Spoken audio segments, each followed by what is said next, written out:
सुप्रभात प्रिय विद्यार्थियों, कक्षा 8 हिंदी विषय में आप सभी का स्वागत है।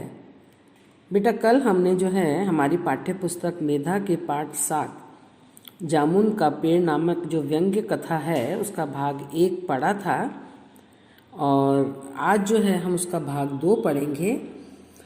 भाग 1 में हमने पढ़ा एक जामुन का पेड़ गिरा पड़ा था सेक्रेटरीट के लॉन में।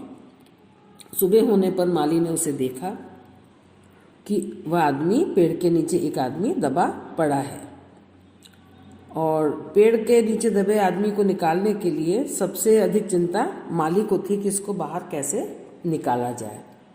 तो आपस में सभी अधिकारी एक दूसरे पर डालते रहे, चर्चा करते रहे, वो कहे वो करेगा, वो कहे वो करेगा। इस चक्कर में काफ़ी समय निकाल दिया और उसके बाद सर्जन के पास गए। सर्जन ने भी उस आदमी की अच्छी तरह से जांच करके रिपोर्ट भेजी। रिपोर्ट में लिखा था ऑपरेशन तो हो सकता है, ऑपरेशन सफल भी हो सकता है और नहीं भी, आदमी भी मर सकता है। यहाँ तक अपन ने पढ़ लिया था बेटा। अब उसके बाद है, इसलिए यह फैसला रद्द कर दिया गया। क्या? ऑपरेशन का। रात को माली ने दबे हुए आदमी को खिचड़ी खिलाते हुए बताया कि अब मामला ऊपर चला गया है, उम्मीद है सब काम ठीक हो जाएगा। दबा हुआ आदमी एक आह भर के बोला। आह मैंने दुख से भरी हुई ठंडी सांस लेना, है ना। ये तो माना कि तगाफुल न करोगे। तगाफुल मैंने उपेक्षा, इग्नोर, है ना। तगाफुल न करोगे मगर खाक हो जाएंगे हम तुमको खबर होने तक। ये एक शायरी उसने वहां पर बोली। माली चकित होकर बोला, क्या तुम कवि हो? हाँ, आदमी बोला।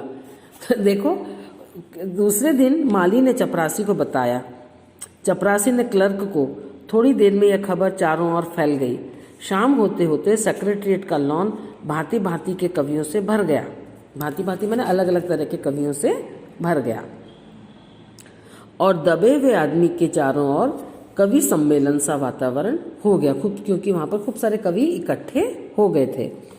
यह सूचना सेक्रेटरीट तक पहुंची तो कमेटी ने फैसला किया, चूंकि दबा हुआ आदमी एक कवि है इसलिए इस फाइल का संबंध कल्चरल डिपार्टमेंट से है। लो भैया, उन लोगों ने भी टाल दिया। अब फाइल कल्चरल डिपार्टमेंट के पास दी गई, वहां पहुंचा दी गई। वहां अनेक विभागों से गुजरती हुई साहित्य अकादमी के सेक्रेटरी के पास पहुंची। वह तुरंत दबे हुए आदमी का इंटरव्यू लेने पहुंच गया। देखो तो सही, सरकारी विभाग के काम। तुम कवि हो? उसने पूछा। जी हाँ।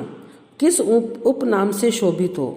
माने आपको किस कवि के नाम से जाना जाता है? आपका एक उपनाम होगा। जो कवि होते हैं उनका एक उपनाम होता है बेटा। ओस, वो बोलता है ओस नाम से मैं शोभित हूँ। तो ओस, सेक्रेटरी जोर से चीखा, क्या वही ओस हो जिसका गद्य संग्रह ओस के फूल अभी हाल में प्रकाशित हुआ है? दबे हुए कवि ने हुंकार में सिर हिलाया, मतलब उसने हाँ भरा कि वो मेरा ही संग्रह है। क्या तुम हमारी अकादमी के मेंबर हो? सेक्रेटरी ने पूछा। नहीं।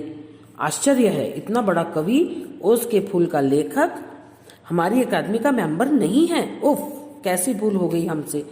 इतना बड़ा कवि और कैसी अंधेरी गुमनामी में दबा है। गुमनामी मतलब प्रसिद्ध नहीं है, सामने नहीं आया हम, और उसका कोई हवाला नहीं है, कोई जानकारी नहीं है, ये चीज़ है।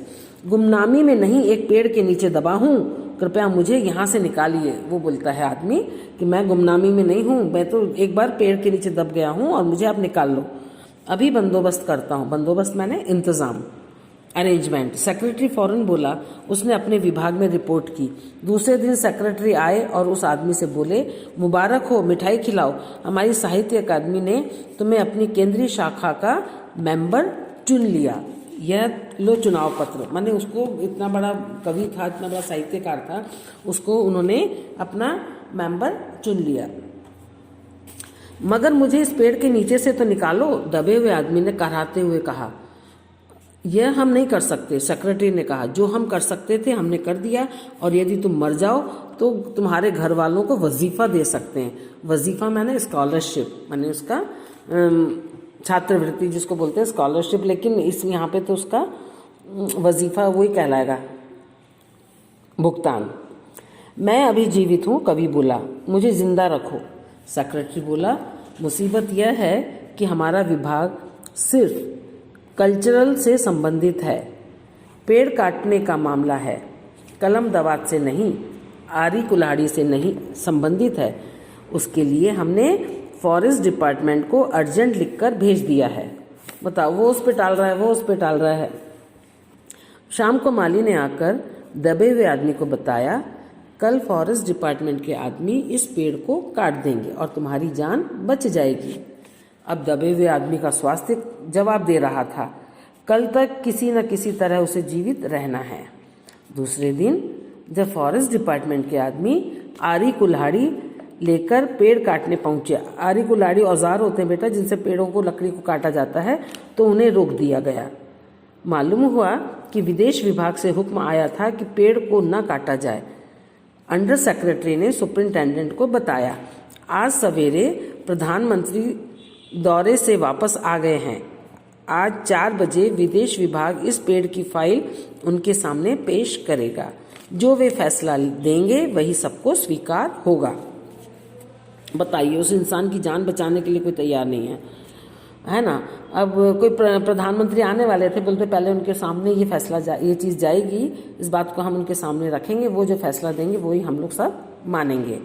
शाम के 5 बजे स्वयं सुपरिंटेंडेंट कवि की फाइल लेकर उसके पास पहुंचा और खुशी से चिल्लाया, सुनते हो, प्रधानमंत्री ने इस पेड़ को काटने का हुक्म दे दिया है। कल यह पेड़ काट दिया जाएगा और तुम इस संकट से छुटकारा हासिल कर लोगे। संकट मैंने मुसीबत, परेशानी, है ना। सुनते हो, आज तुम्हारी फाइल पूरी हो गई है, पूर्ण हो गई है। कौन बोलता है ये? वो सुपरिंटेंडेंट, है ना। और मगर कवि का हाथ ठंडा था, आंखों की पुतलियां निर्जीव और चींटियों की लंबी पात उसके मुंह में जा रही थी। मर चुका था बेचारा, उसके जीवन की फाइल पूर्ण हो चुकी थी, वो मर चुका था। देखिए सरकारी विभाग ने कैसे वो लापरवाही लेत लाली करी कि उस इंसान की बेचारे की जान चली गई। ये पाठ हमारा बेटा पूरा हो गया है। अब इस भाग का अपन पुनरावृत्ति, इसका रिवीजन कुछ प्रश्नों के द्वारा कर लेते हैं। माली को कैसे पता चला कि पेड़ के नीचे दबा आदमी कवि है? माली को ऐसे पता चला क्योंकि उसने जो है शायरी बोली थी, इसलिए उसको पता चल गया कि ये आदमी जो है कवि है। क्या वह आदमी साहित्य अकादमी का मेंबर था? नहीं, वह आदमी साहित्य अकादमी का मेंबर नहीं था। जब तक पेड़ काटने का निर्णय लिया गया तब तक क्या हुआ? तब तक वह आदमी मर चुका था। और उस आदमी के मरने का कारण क्या था? उस आदमी के मरने का कारण यही था कि सभी विभाग एक दूसरे के ऊपर टालते जा रहे थे, उस बात पे निर्णय कोई नहीं ले पा रहा था और इसी कारण से बहुत देर हो चुकी थी और उस आदमी की जान चली गई। तो ये पाठ अपना पूरा हो गया बेटा। आज की कक्षा भी हमारी यहीं समाप्त हो गई है। आपका गृह कार्य यही है कि इस भाग 2 को आप बहुत ध्यान से पढ़ेंगे, इसमें से 5 या 6 प्रश्न बना के उनके उत्तर रफ कॉपी में लिखेंगे। यही आपका गृह कार्य। धन्यवाद।